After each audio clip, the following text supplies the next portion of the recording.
31 ปีนานไกลวัดพระบาทอุดมรุ่งเรืองงามตาเจ้าน้อยบุญทาวงศาข้าหลวงพวงเชียงใหม่ปกครองหัวเมืองฟ้าทุ่มเทแรงกายแรงใจทุกชาติพันธุ์รวมใจรักษามัคคี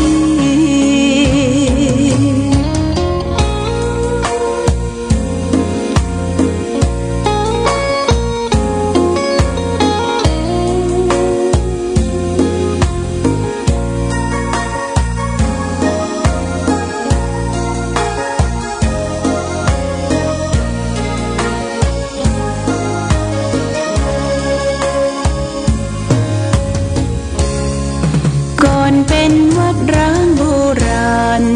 สืบสาน2524พระมหาราชครูเกษราปัญญาปรมาติกาจารย์จากวัดดับไผ่เชียงใหม่สืบสานเวลาผ่าน131 ปีนานไกลวัดพระบาทอุดมรุ่งเรืองงามตาเจ้าน้อยบุญทาวงศาข้าหลวงพวงเชียงใหม่ปกครองหัวเมืองฟ้าทุ่มเทแรงกายแรงใจทุกชาติพันธุ์รวมใจรักษามัคคี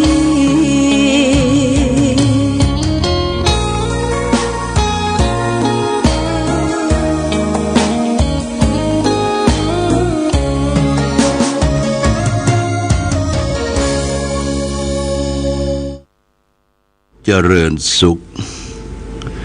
ศรัทธาสาธุชนญาติโยมท่านพุทธบริษัททั้งหลายวันนี้รายการธรรมประทีปส่องต่างก็ได้มาพบปะกับพ่อแม่พี่น้องศรัทธาสาธุชนญาติโยมแห่งครั้งนิ่งวันนี้เป็นวันพฤหัสบดีที่5เดือนกุมภาพันธ์พุทธศักราช2569ซึ่งตรงกับเดือน3ใต้เดือน5เหนือแรม3ค่ำญาติโยมวันนี้เป็นวันพฤหัสเป็นวันครูเนี่ยวันครูวันพัดที่เป็นวันครูวันนี้วันที่5ก็เดือนกุมภาพันธ์เป็นเดือนที่2ของเดือนของปีพุทธศักราช2569อากาศท้องถิ่นที่เมืองฝางก็เหน็บหนาวพอสมควรพอให้พอดีบ่ถึงกับว่าสั่นก๊อบๆแล้วก็หมอกเมยก็บ่ลงมากนักเต้าที่ควรก่อนการสมัยโบราณที่ผ่านมาเมืองฝางเป็นเมืองในหมอกว่ะนะเป็นเมืองในหมอกเป็นเมืองหุบเขาหมอกเมยลงเนี่ยไปหมดแล้วก็สภาพสิ่งแวดล้อมทุกสิ่งทุกอย่างก็เปลี่ยนแปลงไปแหล่งน้ำต้นไม้ภูเขาเหล่ากาก็เปลี่ยนแปลงไปผู้คนมากนักหลายมากขึ้นก็ทำให้ท้องที่เพี้ยวถากทางทำไร่ทำสวนทำไร่ทำนากันมากผู้คนมากผู้คนที่ปืนกันไปอยู่เมืองฝางเนี่ยก็หลายที่หลายต่างในใกล้ๆจังหวัดเฮานี่ก็จังหวัดลำพูน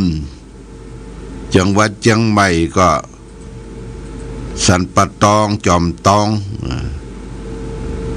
คนจึงไปอยู่กันหลากหลายชาติพันธุ์ รวมกันอยู่ก่อนเปิ้นลือเล่าขานว่าเมืองฝางเป็นเมืองอุดมสมบูรณ์พูนสุขในน้ำมีปลาในนามีข้าวพื้นดินก็มีทรัพยากรแมงมันบนต้นไม้ต้นตอกก็มีบดส้มบดอย่างมากมายถึงเมืองมันถึงแมงมันเนี่ยญาติโยมนะเป็นแมงมันเป็นสัตว์เศรษฐกิจอันหนึ่ง ดูเหมือนจะแปลงนะแมงมันนี่นะถ้ามันออกลูกออกหยังถ้ามันเต้งขึ้นมานี่ก็ยิ่งแปลงใจได้หลายอย่างเอาไปแป้งจอมเอาไปแกงใส่นั่นใส่นี้เอาไปเจียวใส่ไข่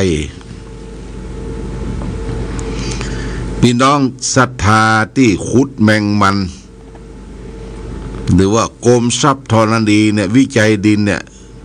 คือพี่น้องบ้านสันปะยางเนี่ยปะยางตำบลเวียงนี่นะวันนั้นถามแกว่าโอ้เขาบกเสียงไปหลายเทียนละวะขุดแมงมันเปิ้นได้แต่หนูพงหนึ่งก็เป็นปันอะได้พงหนึ่งเนี่ยถ้าขุดปะปุ๊บนะได้แมงมันก็เอาไปถลองแมงมันถลองเอาขี้ดินขี้หยังออกแล้วก็ขายเป็นถ้วยน้อยๆนะญาติโยมอันนี้ถึงแมงมันตอนนี้กำลังเพาะกำลังออกกำลังเต้งแต่ในช่วงเดือน7เดือนอย่างปุ้นก็แม่มันก็จะออกแล้วแม่แมงมันก็ไปเก็บมากำนะแม่ใหญ่ๆอันนี้ถึงทรัพยากรธรรมชาติพี่น้องมาอยู่เมืองฝางนี่เรียกว่าหลายชาติภาษาชาติพันธุ์แต่ว่านี้พี่น้องจีนอยู่นานที่มาอยู่ที่บ้านสันบกกอกหวานตำบลแม่งอนเนี่ยอำเภอฝางนี่ญาติโยมอยู่กันเป็นพันครอบครัวอยู่กันนักและเปิ้นทำบุญกันตะวาเนี่ยนะแล้วก็ทำบุญเลยว่าระลึกถึงสมเด็จพระนางเจ้าพระบรมราชินีนาถพระนางเจ้าสิริกิติ์พระบรมราชชนนีพันปีหลวงโกเปิ้นจัดเรียกว่า3ศาสนาตลอดถึงศาสนาแห่งอันหนึ่งก็คือศาสนาลัทธิเต๋าญาติโยมก็ไปร่วมกันเริ่มตั้งแต่บ่ายที่บ้านสันบกกอกหวานที่มาเป็นประธานฝ่ายคฤหัสถ์ก็คือท่านรอง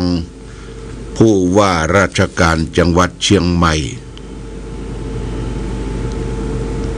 มาเป็นประธานแล้วก็ได้นิมนต์ตู้เจ้าประสงค์จำนวน10 รูปอำเภอฝางแม่อายชัยประการก็ปะปนกันไปเริ่มทำพิธีฝ่ายทางพุทธศาสนาก่อนนะก็มีการเจริญพุทธมนต์ถวายเป็นพระราชกุศลอุทิศถวายเป็นพระราชกุศลแด่สมเด็จพระนางเจ้าพระบรมราชินีนาถถวายเครื่องไทยทานพิจารณาผ้าไตรบังสกุลเสร็จพิธีทางพุทธศาสนาแล้วก็เป็นพิธีของพี่น้องศาสนาคริสเตียนเพิ่นก็กล่าวถึงความสรรเสริญของพระเจ้าสร้างโลกพระเจ้าสร้างมนุษย์พระเจ้าสร้างสรรพสิ่งต่างๆและนี้เป็นคำอธิษฐานของศาสนาคริสต์ในที่พี่น้องคนจีนนับถือนี่2 ศาสนาละ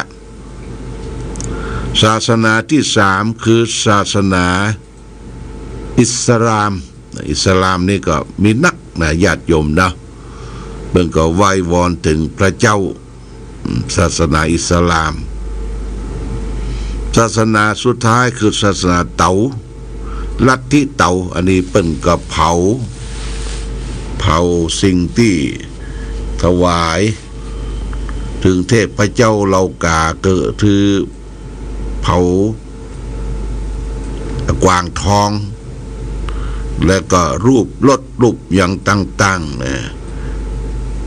ทำเพื่อเป็นการอุทิศเป็นพระราชกุศลแด่สมเด็จพระนางเจ้าพระบรมราชินีนาถพระบรมราชินีพระพันปีหลวงแต่ว่านี่ก็เริ่มตั้งแต่3 โมงไปเสร็จสิ้นก็ปุ้นเกือบจะ5 โมงเก่งเป็นอันเสร็จพิธีและเปิ้นยังมีงานต่อเลยมีงานต่องานแสดงวัฒนธรรมงานแสดงศิลปะ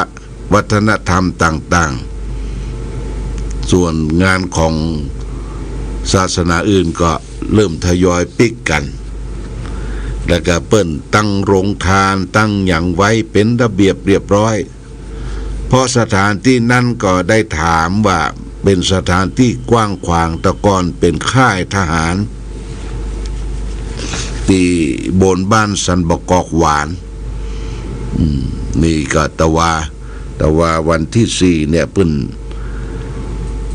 ประกอบพิธีอยู่นานหัวไทยใจหัวใจไทยพี่น้องอยู่นานจีนมาอยู่นี่ตั้งแต่สมัยรัชกาลที่5แหละนะการที่4ที่5เพิ่นอพยพมาเป็นพ่อก้าแม่ขายมาตั้งรกรากที่อำเภอฝางนี่พิธีการต่างๆก็ได้ร่วมกันทำจัดระลึกถึงบรรพชนศาสดาพระสัมมาสัมพุทธเจ้าและก็พระเจ้าของศาสนาคริสต์พระเจ้าของศาสนาอิสลามและก็คงจื้อศาสนาเต๋าลัทธิเต๋าอย่างนี้เป็นต้นอันนี้คือทุกสิ่งทุกอย่างในญาติโยมนะก่อนการบรรพชนที่เราได้สร้างคุณประโยชน์เราก็ยกย่องเทิดทูนต่อบรรพชนของเฮาที่สร้างบ้านแปลงเมืองมาเมื่อเฮายังบ่มีศาสนาเฮาก็นับถือสิ่งที่เป็นธรรมชาติที่มองบ่หันตัวนับถืออันนั้นอันนี้เป็นพระเจ้าเป็นเทพาอารักษ์นับถือสืบทอดกันมาเพราะความกลัวนะญาติโยมมนุษย์คนเฮาเกิดมานี่กลัวเสียงดังกลัวฟ้าร้องกลัวความมืดกลัวลมกลัวฝนต่างๆความกลัวเมื่อมีศาสนาขึ้นมาสอนให้รู้จักธรรมชาติรู้จักตัวเองความกลัวต่อเหตุเพศภัยทั้งหลายทั้งปวงนั้นมันก็รู้แจ้งเห็นจริงอย่างองค์สมเด็จพระสัมมาสัมพุทธเจ้าที่พระองค์ได้ตรัสรู้ธรรมก็คือรู้จักตัวเองตัวเก่าแล้วก็ทำให้เฮารู้จักมนุษย์อยู่ด้วยกันอยู่สังคมสุขมาจนถึงปัจจุบันเพราะมีที่ยึดที่เดียวว่าเป็นสัจจะเป็นความจริงอย่างนี้เป็นต้นวันนี้ได้มาพบญาติโยมก็จะเอาเรื่องที่พระพุทธเจ้าตรัสไว้ในพระไตรปิฎกพุทธกานิกายพระไตรปิฎกเล่มที่25หน้า207พระพุทธเจ้าตรัสว่าภาลสังฆตะจริหิทีฆมัฏฐานะ โสจติทุกโขภาเรหิสังวาโสอมิตตะเนวะสัพพทาชีโวจะสุขสังวาโสยาตินังวะสมาคะโตสมาคะโมนะซึ่งแปลว่าแท้จริงคนที่ชอบเที่ยวคบหากับคนพาลย่อมเสียใจไม่มีที่สิ้นสุดเพราะการอยู่ร่วมกับคนพาลเป็นเหตุนำมาทุกข์มาให้ทุกข์เมื่อเหนืออยู่รวมกับศัตรูทุกเมื่อเหมือนกับอยู่ร่วมกับศัตรูส่วนบัณฑิตอยู่รวมกันด้วยได้สบายเสมือนสมาคมกับหมู่ญาตินี่คบคนพาลไปหาพิษคบบัณฑิตพาไปหาผลไปหาสิ่งที่เป็นประโยชน์ถ้าไปคบคนพาลนี่อย่างพระสิทธิ์ท่านได้กล่าวไว้ว่าเหมือนกับไปอยู่กับศัตรูมันจะแว้งกัดเฮาจะทำร้ายเฮาเมื่อใดบ่ฮู้เหมือนงูพิษที่เฮาเคยคิดว่ามันบ่เป็นพิษเป็นภัยไปได้งูน้อยมาตัวเอามาเลี้ยงไว้ให้ความอบอุ่นให้กันหนาวกันอย่างสุดท้ายงูพิษเนี่ยก็แว้งกัดกับคนเลี้ยงอันนี้คนพาลเนี่ยมันพาลได้ทุกเมื่อเหมือนกับคบบัณฑิตท่านผู้รู้ว่าด้วยได้สบายเหมือนกับสมาคมกับญาติพี่น้องบ่คิดร้ายปองร้ายบ่เอาเปรียบเอาหยังคบบัณฑิตจะพาไปหาผลเพราะฉะนั้นญาติโยมท่านสาธุชนทั้งหลายก็เลือกคบบัณฑิตสูงสุดก็คือองค์สมเด็จพระสัมมาสัมพุทธเจ้าเราก็ได้เอาพระองค์เป็นพระบรมศาสดาหลักธรรมคำสอนที่พระองค์ได้เทศนามาเป็นหลักใหญ่เช่นว่าสัพพปาปัสสะอาการนังคือการไม่กระทำบาปทั้งปวงกุศลสูปสัมปทามันทำกุศลคือคุณงามความดีให้ถึงพร้อมสจิตตปริโยทะปะนังมันชำระจิตใจของตนเองให้ขาวให้สะอาดนี่ได้ญาติโยมนะคือเว้นชั่วทำดีทำจิตใจของตนเองให้ขาวสะอาดนี่ว่าคบบัณฑิตมีองค์สมเด็จพระสัมมาสัมพุทธเจ้านอกจากนั้นก็มีสาวกอริยสาวกมีผู้ปฏิบัติดีปฏิบัติตามสืบรอยตามคำสอนของพระองค์มาถึงปัจจุบันมีการเรียนการศึกษามีสถาบันให้การศึกษาเรียกว่าทางพระพุทธศาสนาเนี่ยก็เป็นสิ่งที่สำคัญที่เราจะต้องคบบัณฑิตบาไปให้รู้จักเหตุจักผลอยู่กันร่วมกันเหมือนกับญาติพี่น้องศาสนาอื่นก็เหมือนกันศาสนาคริสต์อิสลามศาสนาเตาลัทธิเตาก็เช่นเดียวกันเปิ้นก็จะมีบัณฑิตนักปราชญ์ท่านผู้รู้ได้บอกกล่าวเตือนสืบสานกันมาล้วนแต่สอนให้คนเป็นคนดีนี่อยู่ที่ไหนในญาติโยมบ่เป็นพิษเป็นภัยต่อผู้ใดคำว่าคนดีก็คือดีตั้งนอกดีตั้งในดีตั้งกายวาจาและก็ดีตั้งใจมีความดีพร้อมคนดีเนี่ยมีความดีพร้อมคบบัณฑิตคือคนดีนั่นก็ทำให้เป็นสีแก่ตัวคบคนชั่วพาตัวให้มัวหมองญาติโยมมาก็เลือกคบ สรรหา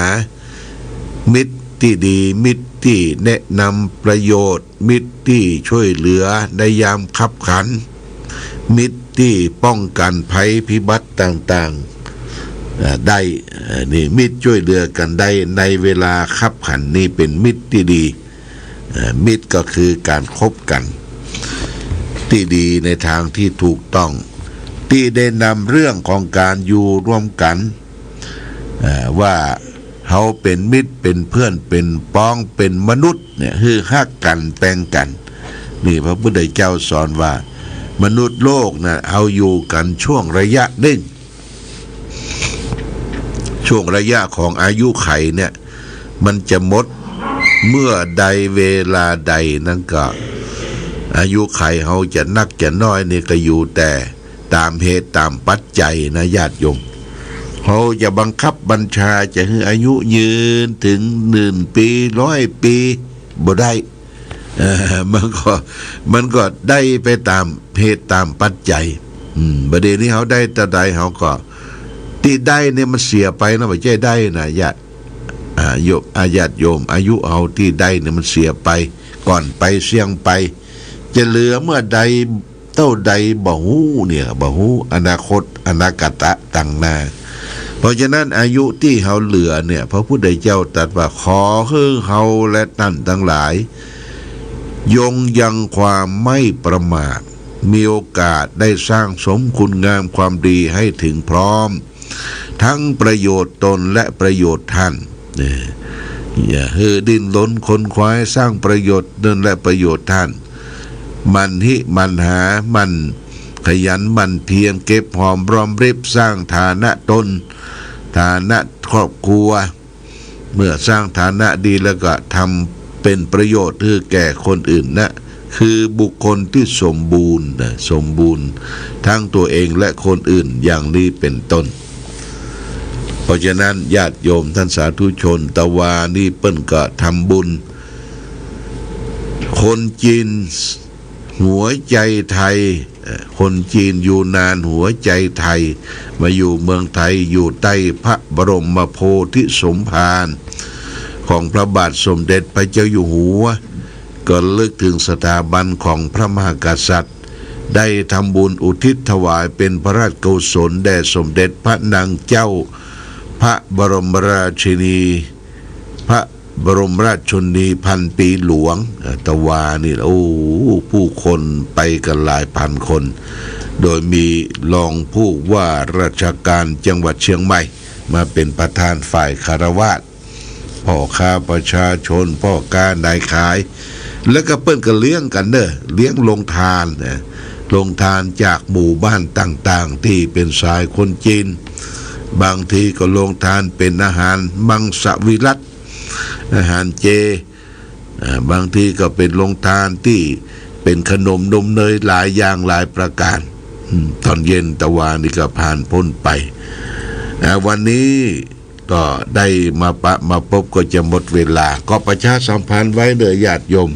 วันที่14 กุมภาวันวาเลนไทน์เนี่ยนะเป็นวันแห่งความรักเราก็จะทำบุญทอดผ้าป่าสามัคคีกองทุนวิทยุชุมชนคณะสงฆ์อำเภอฝางแต่ว่าก็พิมพ์ซองอย่างเสร็จเรียบร้อยแล้วก็แจกกันไปสำหรับพี่น้องศรัทธาญาติโยมขึ้นสีขาวนี่นะก็ได้เอาซองส่งไปที่อาจารย์สมชาติวัดคีรีบรรพตที่ลำปางเพื่อเมืองจังหวัดลำปางเพื่อก็จะได้บอกบุญแจกจ่ายไปทั่วเนอะวันที่14นะเขามีการทำบุญ2 ภาคเจ้าก็ได้นิมนต์ตู้เจ้าพระสงฆ์ครูบาอาจารย์มาเจริญพุทธมนต์เป็นสิริมงคลแก่ศรัทธาญาติโยมร่วมกินร่วมทานแล้วก็ได้ถวายภัตตาหารเพลแด่พระสงฆ์สามเณรถวายทานเพลเรียบร้อยแล้วก็จะได้เชิญญาติโยมสาธุชนรับประทานอาหารกลางวันและบ่ายโมงเนี่ยเขาก็จะเริ่มพิธีทอด ผ้าป่าสามัคคีบนชั้นสองของวิหารพระเจ้าระแข่งจันปื้นนี่มีสถานีอยู่จันปื้นจันสองนี่เขาก็ทอดผ้าป่าสามัคคีสถานมีที่เขาปรับปรุงขึ้นใหม่นี่ก็ได้ขึ้นใหม่ขึ้น 88.50 นะแล้วก็ยกเครื่องทรงไม้แล้วก็แปลงเสาไม้ใส่สายไม้เสียงก็ชัดเจนขึ้นนะเป็นที่ชื่นชอบแก่ศรัทธาญาติโยมพ่อแม่พี่น้องผู้เฒ่าผู้แก่ศรัทธาทั่วไปได้ฟังธรรมะถ่ายทอดมาจากคลื่นสีขาวอย่างเขาเปิดตั้งแต่3 โมงครึ่งขึ้นมาเป็นต้นตุลุงดอยก็มาปุ้นตุลุงมาจากปุ้นดอยหลอกก็ผ่านมาเขาก็เปิดเครื่องรับฟังเป็นคู่เป็นกิมกันอันนี้ก็ขอเชิญชวนทุกท่านเด้อวันนี้หมดเวลาหมดก็ขออำลาพาจากญาติโยมท่านสาธุชนไปก่อนรายการธรรมะประทีปส่องต่างต้องขอลาก่อนขอผู้ฟังจงตั้งมั่นจิตหันษาโดยธรรมะขององค์